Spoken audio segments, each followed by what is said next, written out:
Dani, enquanto eu estava te aguardando aqui, eu estava apresentando um pouquinho, né, para o pessoal, porque uma coisa quem vê ao vivo e outra coisa que a maioria, né, acaba muitas vezes vendo gravado, até porque esse horário, né, que a gente conseguiu aqui se reunir, né, não é um horário que as pessoas estão muito disponíveis, então a gente fica feliz que a Tati já está aí conosco, né, e justamente eu estava tentando mostrar isso, contar um pouquinho para o pessoal, né, que o nosso objetivo de fazer um bate-papo hoje, nessa nossa live, para a gente conversar um pouquinho sobre a antropometria, a série que está em andamento essa semana, que já está aí compartilhando conhecimento para vocês, de modo teórico e também muito prático.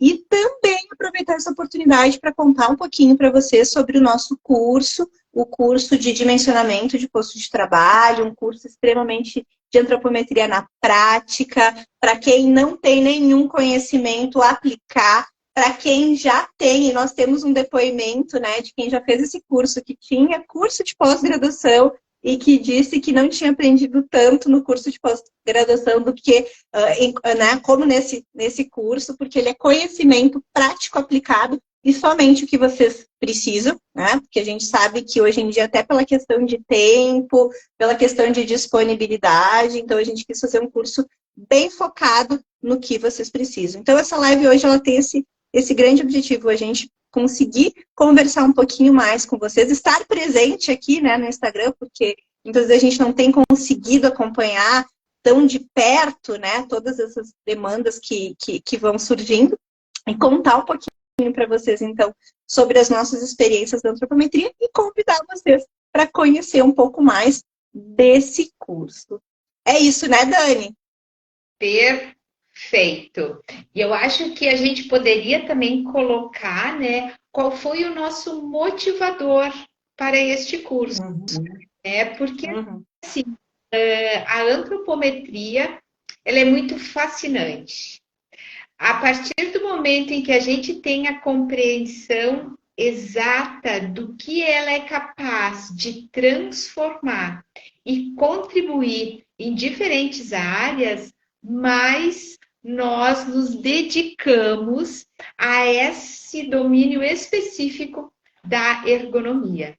Então, assim, né, o que é legal de se falar? Que quando a gente está falando de antropometria na prática ergonômica, a gente está falando de ergonomia de concepção, de ergonomia de correção. E a gente pode ampliar esse raciocínio. A gente está falando de produtos, estamos falando de processos, estamos falando de ambientes e estamos falando também de diferentes especialidades profissionais. Nós estamos falando de fisioterapeutas, engenheiros, designers, arquitetos, e aí a gente pode ir mais para as especialidades, é o engenheiro de produção, é o engenheiro mecânico, é o engenheiro de segurança do trabalho, e aí se eu vou começar a falar, eu vou acabar esquecendo profissões que a antropometria impacta.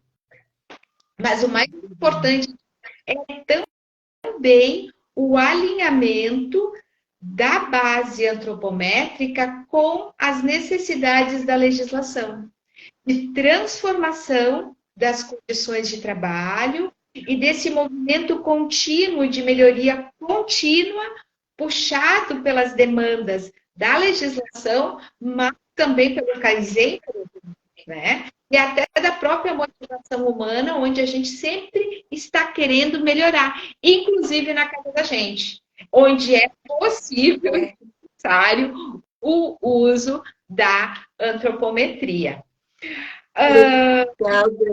Legal, Dani, até para a gente colocar assim, que aqui a gente tem públicos, né, muito diversos aqui no nosso Insta, né? E, por exemplo, a gente está focando aqui na antropometria, na ergonomia, né? Então, assim, muitas vezes o educador físico, o fisioterapeuta, ele vem, né, para a ergonomia com esse viés muito, né, da questão da antropometria que se usa nas nossas profissões, né? Eu, como fisioterapeuta, também nessa questão. Então, o educador físico, né? A gente já né, sabe que ele vem focado lá na nossa gordurinha, né? Porque é o foco do trabalho dele. Então, a gente sabe que tem algumas dimensões que são usadas para avaliar a questão, né, de uma evolução, de um treino físico, né? O próprio fisioterapeuta, ele está acostumado muito com a questão da antropometria, muitas vezes para fazer uma medição de uma diferença de um membro, né, de um mais saudável para outro que adoeceu. Então, a gente tem esse, né, esse lado. E aqui a gente está tratando, na verdade, né, que a gente trouxe, né, para essa semana e também no nosso curso, que é a questão da aplicação da antropometria na ergonomia, que justamente, né, ela é um pouco diferente dessas medições aí que são feitas, né, nessas outras áreas. Então, muitas vezes a gente tem esse conhecimento que, claro que ele se complementa, mas muitas vezes ele traz até algumas confusões nessa área, né? E isso a gente também tenta aqui esclarecer um pouquinho, porque uma das coisas que nos causa, né, bastante angústia é quando a gente vê profissionais que estão iniciando e que com toda a boa vontade do mundo, né, se preparam com a sua fita métrica, né, com os seus equipamentos e entram fábrica dentro com o intuito de sair medindo todos, né?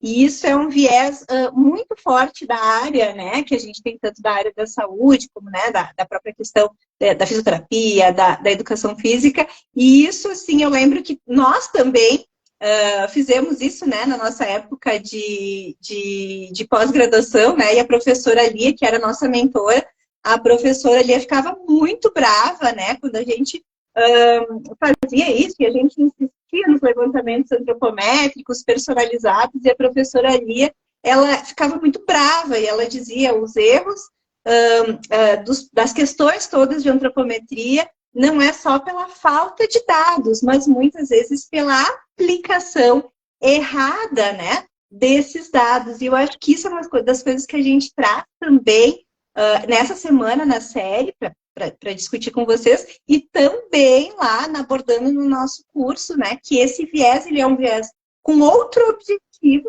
mas que para a gente fazer dimensionamento de posto de trabalho, para a gente trabalhar na questão da ergonomia com né, de forma adequada, acertando, evitando erros amostrais, evitando, né, uma série aí de problemas estatísticos, a gente precisa respeitar, né? Tu lembra desses xingões que a gente recebia, né? E até uma coisa que agora, quando tu falavas do erro amostral, né, da em que a gente aborda de uma forma extremamente didática, focada para compreensão, para segurança na aplicação. Eu lembrei de 2 erros clássicos, muito tristes, que acontecem dentro desse contexto da aplicação da antropometria na ergonomia, que é a falácia do homem médio. Jamais na antropometria a gente projeta, tendo como base o percentil 50, o homem médio. E outra coisa, que em função da restrição de parâmetros antropométricos, quando nós estamos em cursos presenciais, mas também à distância, a gente se depara com a tentativa de soma de variáveis corporais. E isso também é verdade. Erro que a gente vê muito na prática.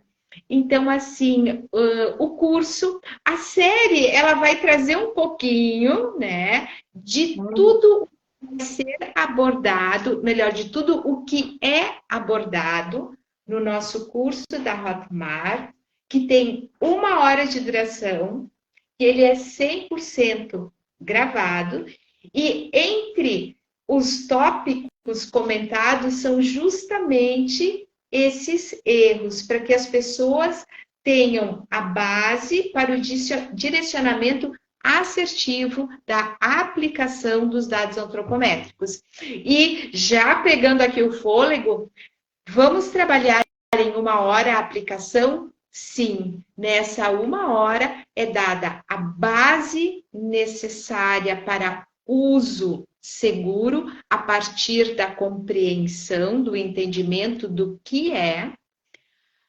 Vai se trabalhar exemplos com a heurística para a utilização de dados de tabelas antropométricas, de figuras antropométricas, ou seja, dados da antropometria estática e da antropometria dinâmica. E aqui vem a importância, no contexto não só do posto de trabalho, mas das diferentes melhorias que acontecem em função do trabalho. Então, vai de um simples ajuste de uma prateleira, como da profundidade de uma bancada, como da altura de uma pegada, sempre relacionando dados de tabelas antropométricas e o uso da heurística. Qual o percentil que vou utilizar? Qual o segmento corporal que é utilizado como parâmetro? Quais são os extremos que deverão ser considerados? Mas agora eu me empolguei e vou passar para ti.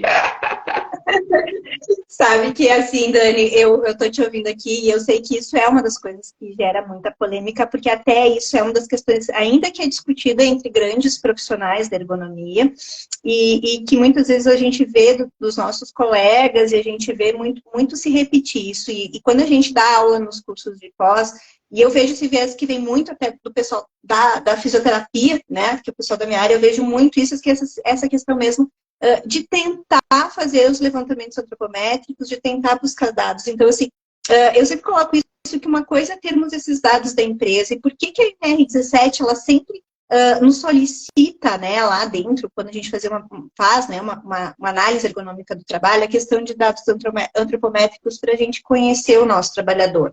Para a gente entender esse trabalhador, para saber se a gente tem ali obesos, para a gente saber ali se a gente tem aquela população com necessidades especiais que está fora daquela curva, né, dos 90% da nossa população, para que a gente consiga entender se a gente tem diversidade naquela empresa, né? Justamente por quê? Porque há muitos anos atrás, né, esperamos que isso não aconteça mais hoje em dia, as empresas utilizavam dados antropométricos como uma forma de seleção.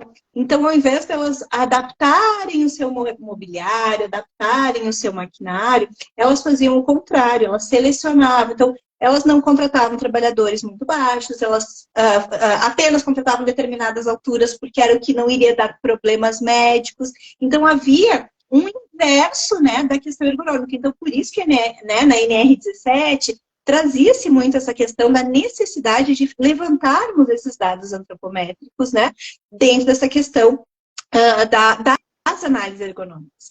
E eu acho que talvez isso, com o passar dos anos, ele trouxe muito essa necessidade dos profissionais de irem em busca de dados que muitas vezes, o que a gente usa para projetar? A estatura é uma das coisas que a gente menos utiliza, digamos assim, né, Dani? A gente vai usar para coisas muito específicas, né? Então, por exemplo, né, ela é uma variável, né, específica. E nós, dentro do uso das tabelas antropométricas, conseguimos ter uma diversidade de dados, né? Então, a altura do ombro, a altura do cotovelo, né, o comprimento desse braço, a gente consegue ter esses dados e a gente consegue também ter esses dados pensando numa população, né, pensando na diversidade. Porque se a gente também só faz isso internamente, toda vez que um trabalhador sai, a gente tem uma amostra, né, relativamente pequena e a gente deveria atualizar esses dados e mexer, então, em toda a estatística. E já a pessoa tem que mudar os postos de trabalho, isso não faria o menor sentido, né, em termos de projeto, né? Então, eu acho que muitas vezes, o trabalho, ele tem que ser focado onde a gente sempre precisa. E eu lembro sempre, né, de que quando a gente começou a trabalhar muito com antropometria, a gente começou a entender, não, realmente, o grande diferencial da antropometria são as soluções de compromisso. E esse ponto de corte do profissional saber qual é a escolha e que muitas vezes esse valor, ele não é o valor exato que está lá na tabela, mas aquele valor da tabela, ele é uma referência e nós precisamos entender a atividade que está sendo realizada, o que dano à saúde isso pode nos trazer, então que prejuízo, para que a gente consiga colocar em prática. E da nossa experiência, né, a gente viu que muitas vezes o que acontece? O ideal, ele muitas vezes pode barrar em problemas lá dentro da empresa de qualidade.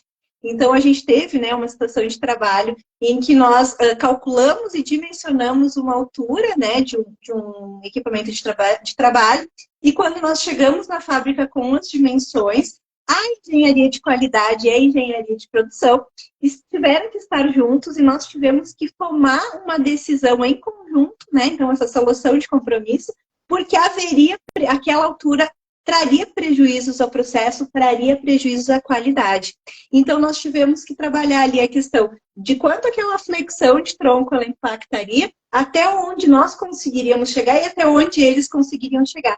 E isso é muito importante, porque se o profissional ele apenas se ater, né, a um número, a um parâmetro, e ele não conseguir pensar, ele não conseguir discutir, ele não conseguir colocar em prática aquela informação, aquele conhecimento, aqueles dados todos praticamente vão se perder, né? Não vão ter a melhoria, né? A modificação que a gente quer na prática não vai acontecer, né? Então, lembrando um pouquinho, né, das nossas experiências, né, dos nossos dimensionamentos, e o curso também tem um exemplo bem prático, né, Dani? Um case muito legal que nós trabalhamos anos naquele case, né? Exato. E até aqui é interessante porque, assim, esta uma hora, né, ela fecha com um case do dimensionamento do posto de trabalho, onde há enfoque para a bancada, o apoio para os pés, depois, com o material complementar, nós temos todos os dados também para a seleção do assento, mas ele diz respeito ao dimensionamento de uma bancada para o trabalho de pé ou sentado. E aqui é muito legal, porque por onde a gente começa a pensar para a alternância da postura.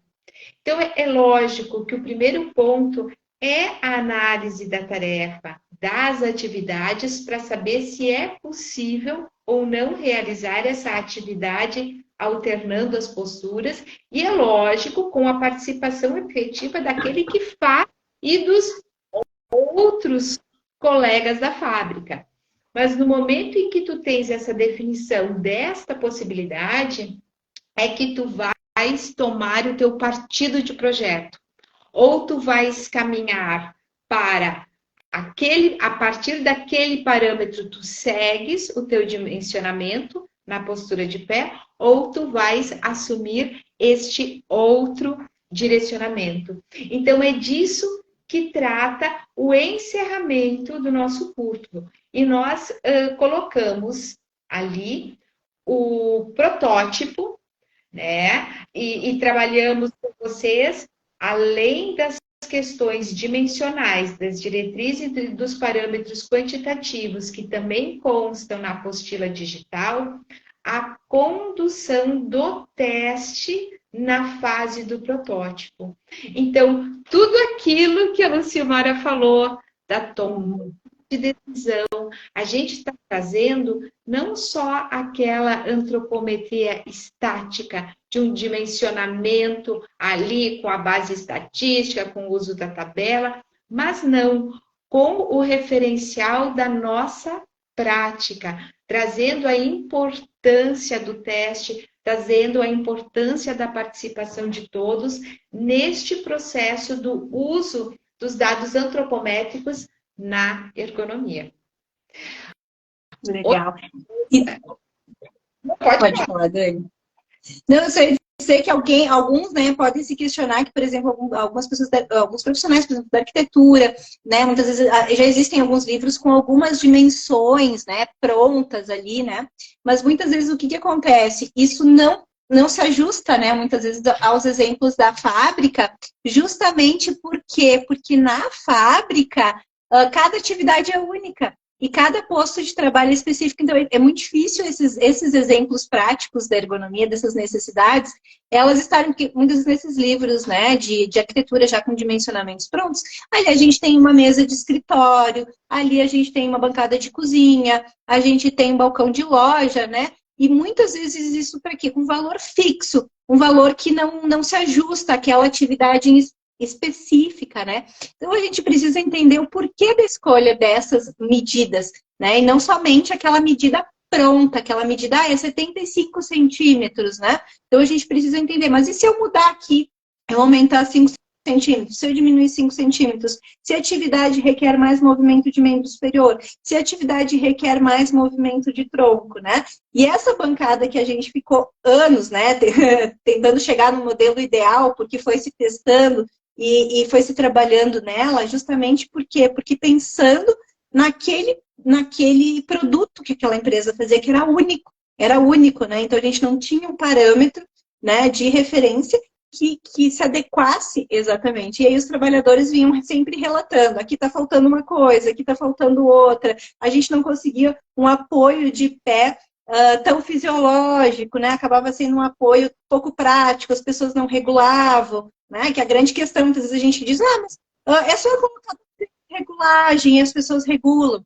Mas muitas vezes o que acontece? A gente também precisa entender o impacto que essa regulagem, a escolha dessa regulagem, né? Obviamente que na teoria a regulagem ela vai atender um número muito maior de pessoas, mas a gente tem aquela situação da prática que muitas vezes as pessoas não conseguem o tempo para regular essa bancada de trabalho. O trabalho ele é muito dinâmico, cada um que chega não tem como, é diferente de um ambiente de escritório, né? Então, muitas vezes a gente tem isso, a gente tem aquela questão de que a regulagem, ela não vai ser prática, ela não vai ser utilizada, e aí a situação vai ficar pior. Então, muitas vezes a gente tem que tomar essa decisão também de quando devemos usar esta regulagem. E nós, muitas vezes, como profissionais, né, quando a gente está fazendo esse trabalho e a gente está distante, a gente não está lá na prática, a gente põe uma regulagem, né? É muito fácil para resolver o problema de quem projeta, né? O engenheiro de produto, né? O engenheiro de processo, o arquiteto.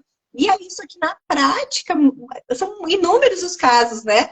Que a regulagem não é utilizada, ela é pouco prática. Exato, exato. E pegando a palavra escritório, né? O outro cuidado que nós tivemos nesse curso, que tem o fechamento para o dimensionamento de bancada para um posto de trabalho de fábrica, há também o e-book, onde ele traz 10 dicas para o uso saudável do computador, que vem ao encontro da palavra e da aplicação de regulagens. E ali o que nós temos, né? Como é que nós vamos fazer isso em um ambiente de escritório? Na fábrica, pouco visto a regulagem de equipamentos às questões humanas, elas ficam mais focadas às necessidades do processo. Quando nós estamos num ambiente de escritório, nós vemos justamente, né, essa necessidade mais direta de adequação dos recursos. Então, para complementar o curso, nós trabalhamos a questão do passo a passo para a regulagem do assento em relação à bancada, a altura do topo do monitor em relação ao usuário e assim por diante, que importam no processo todo, como um todo, a aplicação da antropometria, integrando o contexto da ergonomia. Verdade, Dani. Esse e-book, inclusive, para vocês também entenderem, ele foi feito justamente porque nós estávamos cansadas de toda vez que né, tínhamos que fazer treinamentos, ajustes e orientar as empresas, nós nos depararmos com informações erradas na internet. Então, esse é um dos grandes, né, questões que muitas vezes as empresas mesmo, né, muitas vezes resolvem alguma coisa, eu vou fazer um treinamento aqui de postura, eu vou fazer um treinamento de uso de computador, eu coloco aqui na internet, vem algumas fotos e eu já uso isso no meu treinamento e tá pronto. E aí a gente via muito isso, assim, a inconsistência das imagens, né? A inconsistência de situações que não são adequadas e que estavam ali sendo, né, na internet veiculadas como adequação correta, né, do computador. Então, nós falamos, não, nós vamos fazer esse e-book da vida real, sem aquelas fotinhos, né, erradas, justamente porque nós necessitamos dessa aplicação para os nossos clientes. E aí nós conseguimos, né, justamente elaborá-lo de acordo com as nossas necessidades que víamos nos ambientes de trabalho. Então, ele acabou sendo uma ferramenta, né, de trabalho nossa e que hoje também acaba sendo aí deixada, então, para quem estiver conosco nessa próxima etapa. Então, eu acho que fica, então, o convite, né, Dani? Não sei se, de repente, quer acrescentar mais alguma coisa aí para a gente não se estender demais. O que eu gostaria de falar é para que as pessoas acompanhassem a série no Instagram, porque essa série ela está direcionada, sim, ao curso, mas ela tem muito conhecimento já alocado. Então, com certeza vai ser uma oportunidade de contribuição ou de troca e despertado pontos que talvez deem a certeza de que esse curso vai contribuir para a carreira profissional daquele que estiver acompanhando. Perfeito, Dani, eu acho que isso mesmo. Eu acho que a gente se propôs, desde que nós entramos, né, aqui nas redes sociais, a trazer mais conhecimento, e o nosso canal ele tem esse objetivo mais do que a gente trabalhar questões, né, de promoções pessoais. Nós estamos aqui tentando trabalhar a disseminação do conhecimento. Então, nós nos propomos, né, a fazer pequenas aulas dentro dessas nossas séries para que a gente possa compartilhar com vocês, buscando toda essa nossa bagagem de ensino e de prática. Então, a gente consegue trazer para vocês, né, alguma forma de conteúdo, de aprendizagem, de colocação em prática mesmo, né? Então, assim, uma ergonomia muito mais de resultado, tá, para vocês. E sempre que possível, obviamente, né, a gente faz esse convite para quem se interessa para dar um passo além, né, nessa jornada, a estar conosco aí nos nossos cursos livres, então, que estão disponibilizados aí, tem um link na nossa bio, vocês podem clicar ali, e os cursos são disponibilizados pela Hotmart. No atual momento, nós estamos somente com alguns cursos gravados, né, de tempo em tempo a gente faz alguma coisa online, mas agora, no atual momento, a gente está com 2 cursos aí para vocês. Então, esse de dimensionamento de posto de trabalho e o outro de avaliação ergonômica preliminar. Justamente para que vocês possam assistir na hora que vocês quiserem, da forma que vocês acharem melhor, para vocês podem assistir quantas vezes vocês quiserem, então o acesso de vocês também é livre. O curso tem o certificado, tem a garantia toda da Hotmart, aí é um valor de investimento bastante acessível para todos vocês. Então, fica o convite, então, para vocês estarem conosco, mandar as sugestões de vocês, os comentários, vocês sabem que aí, sempre que podemos, estamos respondendo, estamos mais próximos, né, de vocês, e também o convite para conhecer um pouquinho mais as informações aí do nosso curso. É isso.